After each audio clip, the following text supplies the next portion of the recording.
তিলোত্তমার চক্ষুদান আগমনীতে বিচার চান, প্রতিবাদী উৎসব জলপাইগুড়ি শহরে। উৎসব হোক প্রতিবাদের এই স্লোগানকে সামনে রেখে জলপাইগুড়ি নাগরিক সংসদের আহ্বানে তিলোত্তমা পক্ষের শুরু দিলে চক্ষুদান আগামীতে বিচার চান।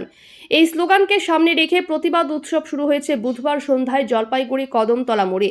এদিন সন্ধ্যায় গান, কবিতা, পথনাটক ও বক্তব্যের মধ্য দিয়ে চলছে প্রতিবাদী উৎসব। রাত 10টা পর্যন্ত চলবে এই প্রতিবাদী উৎসব বলে উদ্যোক্তারা জানান। বহু নাগরিক এদিন এই প্রতিবাদী উৎসবে সামিল হয়েছেন। এই প্রতিবাদী উৎসব প্রাঙ্গণে আশেপাশে পুলিশের উপস্থিতি লক্ষ্য করা যায়। আমাদের সহকর্মীরা যখন আস্তে আস্তে মুখ খুলতে আরম্ভ করেছেন সাহস করে, তখন আমরা অবাক হয়ে হয়ে শুনছি যে এটা কোনো একটা দুটো বা 4-5টা গুন্ডার গল্প নয়, যারা ডাক্তারি স্টুডেন্ট বা ডাক্তারের ছদ্মবেশে পিওর গুন্ডামি চালাচ্ছিল।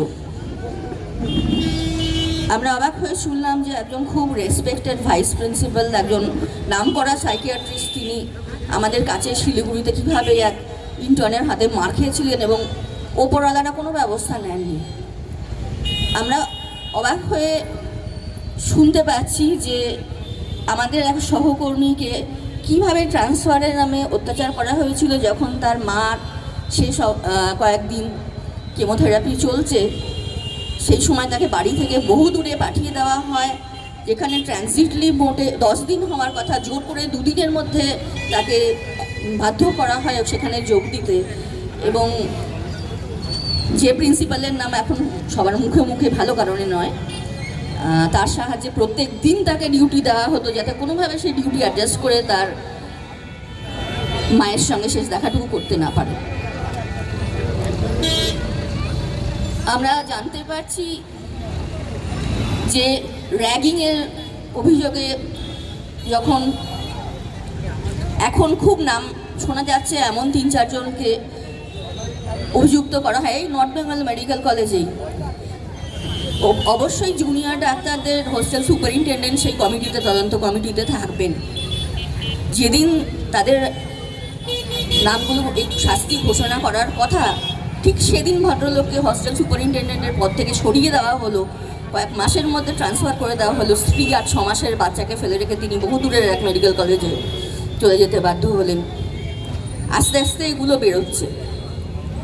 কোনো জায়গায় ডাক্তারের অভাব, সেই রাগটা বয়স্ক ভদ্রলোক ভদ্রমহিলা, তাদের সন্তান নেই, ছুটে এসে ভর্তি হয়েছে। তারপরে তার নেবুলাইজেশন মাস্কের জন্য 500 টাকা লাগবে, সেই ভদ্রমহিলার কান্না আমি এমার্জেন্সিতে দেখেছি, তার কাছে ছিল না। যাই হোক, সেগুলো বিভিন্নভাবে ম্যানেজ হয়ে যায়। কিন্তু এই সব কিছু যে একটা সুতোয় গাঁথা, সেটা জানতাম না। সেটা যত জানতে পারছি তত মনে হচ্ছে যে এই সুতোর একটা দুটো পুঁতিকে অ্যাটাক করে হবে না, অন্য পুঁতি গাঁথা হয়ে যাবে।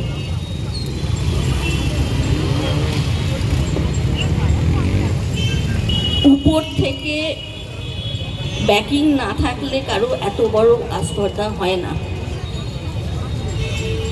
যিনি একজন ডাক্তারের বদলির কাগজে সই করছেন, বা যিনি একটা খারাপ কোয়ালিটির ওষুধ নিয়ে যখন চিকিৎসা করতে গিয়ে ডাক্তাররা কমপ্লেইন করছেন যে এতে আমাদের প্রসূতিদের, আমাদের বাচ্চাদের, আমাদের অসহায় গরিব মানুষের যার কোনো অপশান নেই, যে বেসরকারি জায়গায় যেতে পারছে না, যখন তারা গ্লাভসের প্যাকেট খুলে দেখছে যে গ্লাভসটা ভেজা, অবভিয়াসলি ওটা এই প্রথমবার ব্যবহার হচ্ছে না, যখন তারা নতুন কেনা প্যাকেট থেকে সিরিঞ্জ খুলে দেখছে, সিরিঞ্জের মরচে পড়া সূঁচ এবং তাতে রক্ত লেগে আছে, রিসাইকেল করা হয়েছে, এবং তার মানে যার ওপর সেটা ব্যবহার করা হবে তাকে প্রচণ্ড রকম প্রাণের ঝুঁকিতে ফেলা হবে, বিভিন্ন প্রাণঘাতী রোগ তার সেখান থেকে হতে পারে। এগুলো নিয়ে প্রতিবাদ করে মনে হচ্ছে একটা পাথরের দেওয়ালে লোকে মাথা ঘুরছে, কোনো ফল হচ্ছে না। উল্টে যারা এই প্রতিবাদগুলো করছেন, তাদের যখন আচমকা ট্রান্সফার অর্ডার বা ডিমোশন অর্ডার এগুলো বেরোচ্ছে, সেই সইগুলো কিন্তু খুব উপরের তলার লোকেদের। আমরা দেখছি যে যারা এই গুন্ডামিগুলো করছে তাদের সম্বন্ধে কমপ্লেন করেও ফল হচ্ছে না, কেননা তাদের মাথায় কতগুলো হাত আছে। একেবারে 2 হাত দিয়ে তাদেরকে আগলে রাখার জন্য খুব ক্ষমতাশালী আমাদের। মন ভেঙে যাচ্ছিল যে ছাত্ররা দেখছিল যে একেবারে করতে পারি ন্যায্যভাবে পড়াশুনো করে, যেভাবে এতদিনও